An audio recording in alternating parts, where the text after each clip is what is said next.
Mansour is a Palestinian-Canadian journalist who chose to stay in Gaza and be the voice of his people, reporting on Israel's atrocities in the besieged enclave, and he joins us live from Gaza. It's a pleasure to have you on the program. Thank you for your time.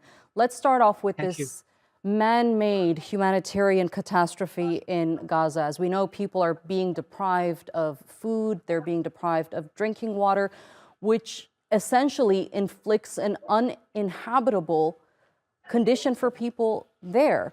Talk to us a bit about what you've witnessed so far. And I know that you've been doing a lot of humanitarian work on the ground as well. So just walk us through your experience and your operations.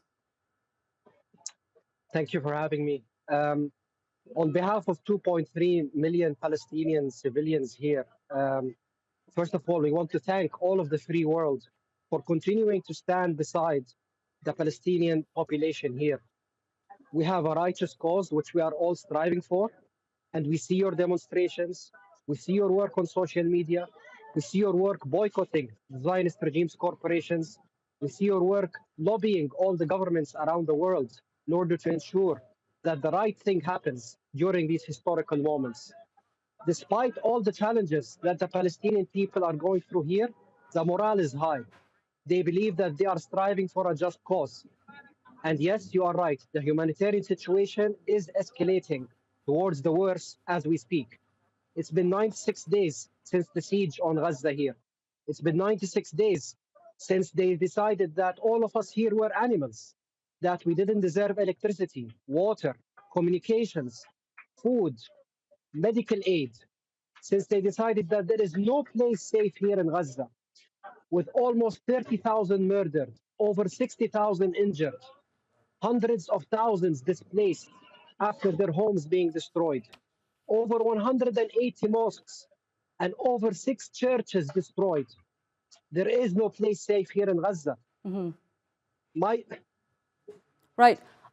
You mentioned that there is no safe place there in Gaza, and a lot of people were devastated by the news of the killing of Hamza al-Dahdouh and Mustafa Thureya and the 109 other journalists that were killed due to the Israeli airstrikes there. And we are hearing from Reporters Without Borders condemning calls made by Israeli politicians for journalists in Gaza to be killed, which raises the question of, is Israel systematically targeting journalists and their families in Gaza? Many people across the world, Mansour, as you know as well, are following you through your social media platforms to find out about the latest situation there. Do you think that you're more of a prominent target for the Israeli military?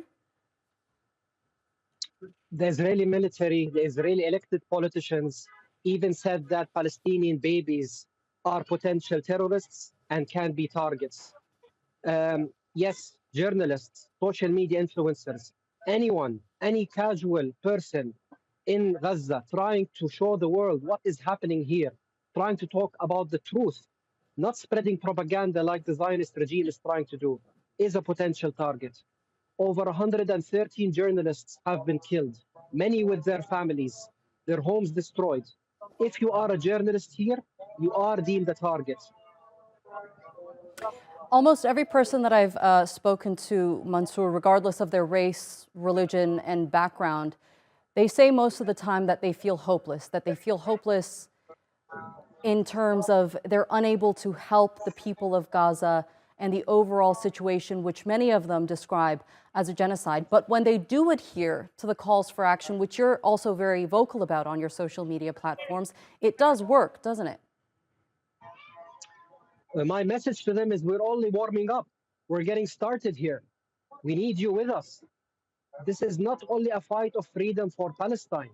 This is a fight of freedom for everyone in the world who has been for many decades now being ruled under corrupt political, social, and economic systems. It is time for all the free people to start to rise. Again, this is not just a fight for the Palestinian cause. It is now a global movement. And everyone here is just getting started. So together, inshallah, we can make a difference.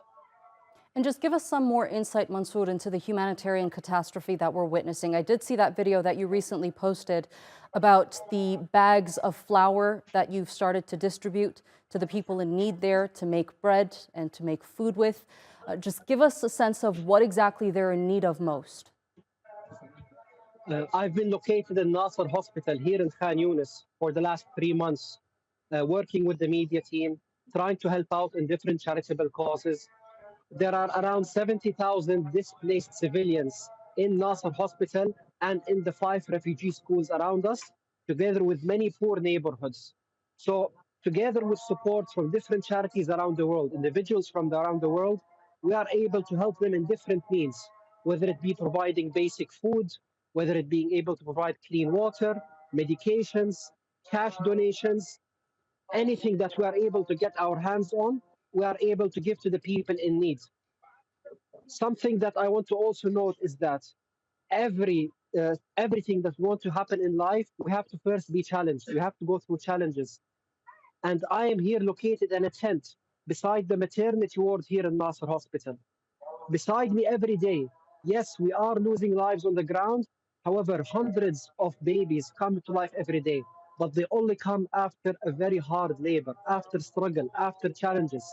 The women go through 9 months of pain. However, look at the outcome, a beautiful baby. And the same thing here. We have been going through 76 years of struggle, and I think it's time to see this beautiful baby.